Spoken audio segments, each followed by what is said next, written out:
Shri Balaji tractors and Motors मध्ये कोणताही tractor खरेदी करा आणि मिळवा हमखास बक्षीस। तर मग विचार कसला करताय, आजच आपला ट्रॅक्टर घरी आणा। आमचा पत्ता पुणे नाशिक हायवे, कुकडी कॉलनी, नारायणगाव, तालुका जुन्नर, जिल्हा पुणे।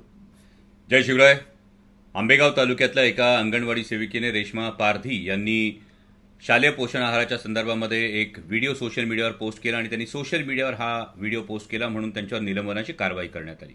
खरं तर ही निलंबनाची कारवाई निषेधार्ह आहे। चोर सोडून संन्याशाला फाशी देण्याचा हा प्रकार आहे आणि अशी कारवाई करणाऱ्यांनी आधी 11 शिट्ट्या देऊन जे हरभरे, वाटाणे आणि काबुली चणे शिजत नाहीत ना ते आधी खाऊन दाखवावे।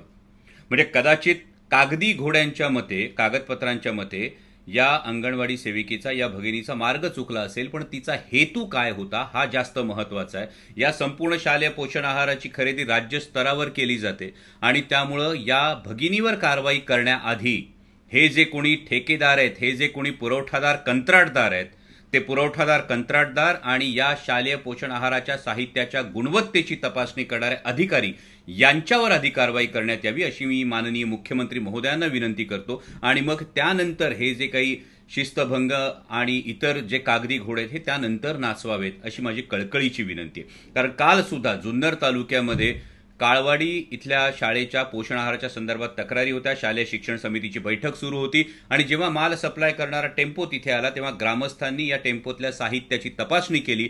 त्यातली हळद आणि मिरची पावडर यामध्ये भेसळ असल्याचं ग्रामस्थांच्या निदर्शनास आलं आणि ग्रामस्थांनी अजूनही तो टेम्पो पकडून ठेवलेला आहे। जर राज्यात ठिकठिकाणी या गोष्टी होत असतील तर नेमकं या भ्रष्टाचाराला कोण पाठीशी घालतंय, याच्यात कुणाचे नेमके हात गुंतलेले आहेत, कुणाचे हितसंबंध गुंतलेले आहेत याची माननीय मुख्यमंत्री महोदयांनी सखोल चौकशी करावी।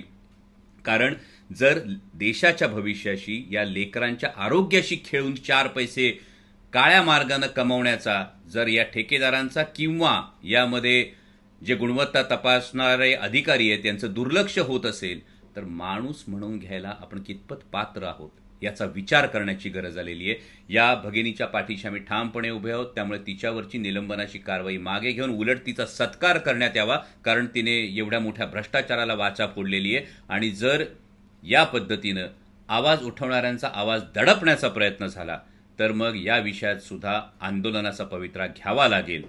माननीय मुख्यमंत्री महोदयांना विनंती आहे की आपण जातीनं यामध्ये लक्ष घालावं आणि यामधले हे जे कोणी कंत्राटदार आहेत आणि हे जे कोणी संबंधित अधिकारी आहेत यांच्यावर कठोरात कठोर कारवाई करावी। धन्यवाद।